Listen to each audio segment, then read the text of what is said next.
Voilà, le département des services techniques est composé principalement de deux services, notamment le service de l'entretien, de la maintenance et des constructions et le service de l'environnement.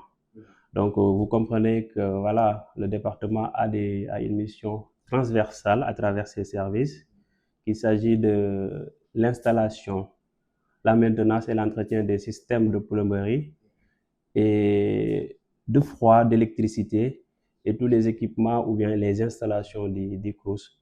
Mais également, le DST se charge de la sécurisation du patrimoine foncier du CROUS et l'étude et le suivi des constructions dans les délais de sécurité, coûts et d'évaluation de façon globale. Mais également, nous assurons l'aménagement et l'entretien des espaces verts à travers le service de l'environnement et l'assainissement, l'hygiène dans les locaux du CROUS. Au cours de l'année 2025, nous avons mené pas mal d'activités. Au-delà de nos interventions quotidiennes, nous avons participé sur pas mal de journées nationales, telles que la journée nationale de l'arbre, et également la journée nationale de Setel Somareo, sur voilà, plusieurs fois bien sûr, mais également nous avons contribué aux préparatifs du Gamou 2025 en intervenant au niveau de la résidence Kurgan pour appuyer la famille religieuse dans le sens d'entretenir les équipements de foi et de plomberie, de menuiserie également. Également, nous avons intervenu au niveau de la maison de l'ambassadeur du CROUS, Sir Abdou Malik Niass. Au-delà de cela également, au quotidien, nous essayons de faire la recherche de partenaires dans le cadre de nos activités, comme la vidange des fosses septiques, parce qu'il faut noter que nous vidons les fosses septiques toutes les 48 heures. Donc, nous avons eu l'appui d'un service de l'État tel que l'administration pénitentiaire. Donc, ça aussi, ça fait partie de nos activités, c'est-à-dire la vidange des fosses septiques. Nous intervenons sur 35 sites, 35 bâtiments. Et avec la présence des étudiants et l'inconformité des infrastructures, c'est tellement compliqué d'intervenir à leur présence. Donc, ce qui fait que, avant de partir en vacances, nous faisons un diagnostic technique, question de pouvoir s'élever tous les dysfonctionnements au niveau des infrastructures et attendre la sortie des étudiants, c'est-à-dire durant les vacances. C'est pour ça qu'on appelle ça communément les travaux de vacances.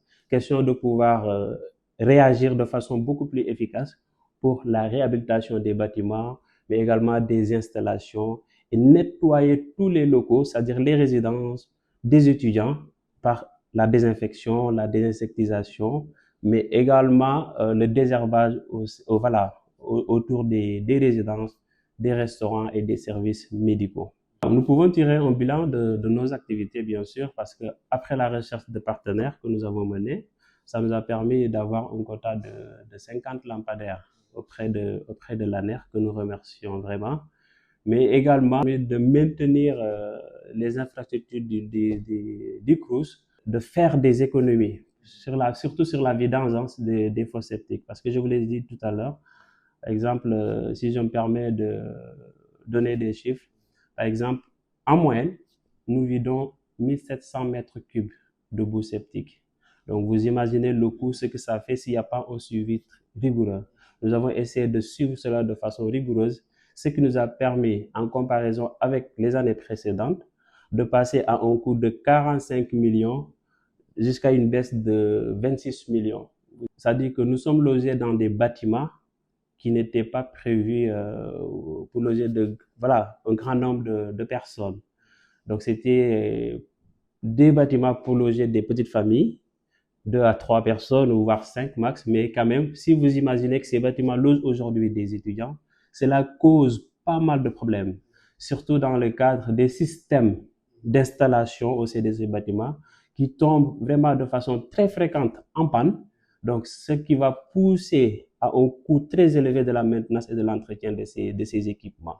Donc, avec également la dispersion des sites, 35 sites, voilà, on nous appelle parfois pour des interventions urgentes, alors que voilà, avec le problème du budget, nous n'avons pas peut-être le matériel roulant, le matériel logistique suffisant pour pouvoir intervenir à temps. Ça aussi, c'est des blocages.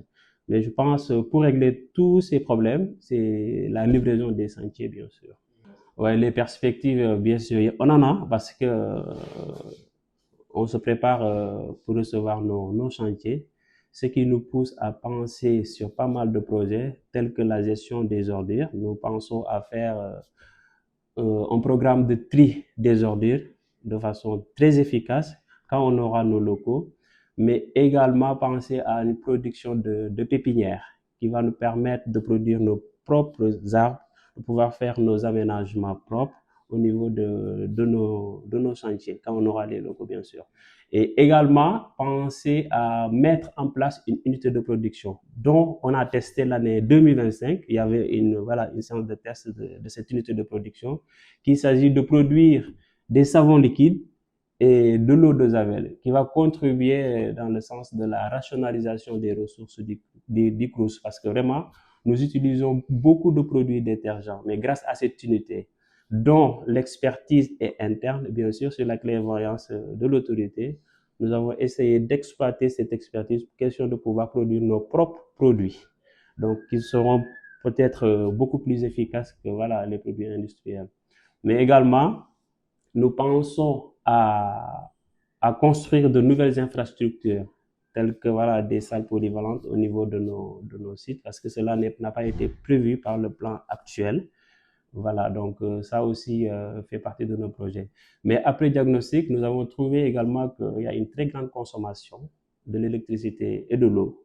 Dans ce sens, nous avons pensé à faire un audit technique pour pouvoir détecter les potentielles sources de gaspillage d'eau et d'électricité et pouvoir proposer des solutions durables dans ce sens. Mais également, faut noter que, comment dirais-je, voilà, au niveau de nos sites, on note une grande production. Bon, il y a la présence du soleil.